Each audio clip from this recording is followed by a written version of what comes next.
I would argue they would, yeah. All right, okay. Well, let's talk a little bit about the effect of stimulus so far. We've got unemployment at 9.5%. What's going on in your district? Well, the stimulus money is extremely slow to get there, and when you talked about shovel-ready projects, there have been an awful lot of governmental interference in shovel-ready projects in my district. The fact that other agencies have been extremely low in getting their work done, and projects that could have been started 2 years ago are still waiting to start because the bureaucrats have slowed them down to a snail's pace. Well, I know a lot of people out there feel like the stimulus dollars aren't working. We're certainly not seeing any real improvement in jobless rates here. I want to show folks a breakdown of how the stimulus money was supposed to be spent out here. $336 billion in tax breaks, $296 billion for state aid, food stamps, and unemployment, $230 billion for infrastructure projects. Now, it's those infrastructure projects that you would expect to help put some people to work out there. But I hear that you're telling people that maybe we should recall some of that money we've already sent out from Washington. How would we do that? Well, this uncommitted money that we're talking about easily becomes a slush fund to spend that money 2 and 3 times.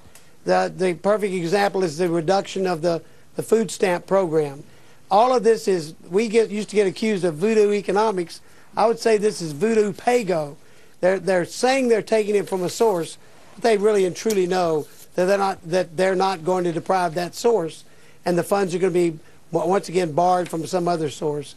It's all finding a piece of paper that says you're reducing spending. If you ask me, it's all a shell game. It's all made-up numbers. Yes, I want you to hear what Jared Bernstein, the White House economist, had to say about this debate, and keeping in mind here a lot of Republicans and others are saying, hey, let's not spend this money. Here's what the economist had to say. They're essentially talking about taking away middle-class tax cuts, leaving unemployed workers unexpectedly high and dry without an unemployment check, halting road and bridge projects and leaving them unfinished, leaving contractors unpaid for the work they've already done, and more.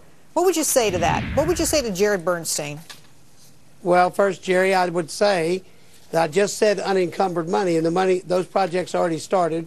That money is encumbered and contracted for, and that would not be part of what I would put back. But this, what, $260, $280 billion that they keep always saying is unexpended and unencumbered, that they're using to fund other projects, and many people are doing it in Washington.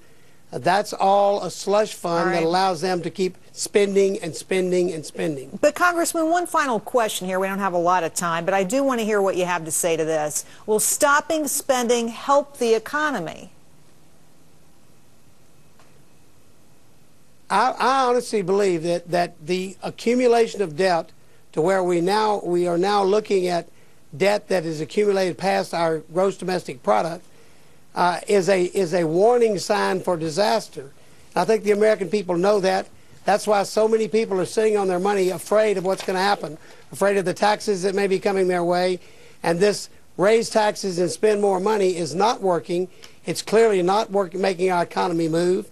And I think it's time for us to show some responsibility with our spending and spend intelligently and reduce spending down where we can. And I think we are not even attempting to do that. Most of these things are pie-in-the-sky projects that have not done one thing to create real jobs for real people. Well, you're on the Appropriations Committee, so I assume that you can work towards those end goals. Sir, thanks for your help today. We appreciate it. Thank you very much.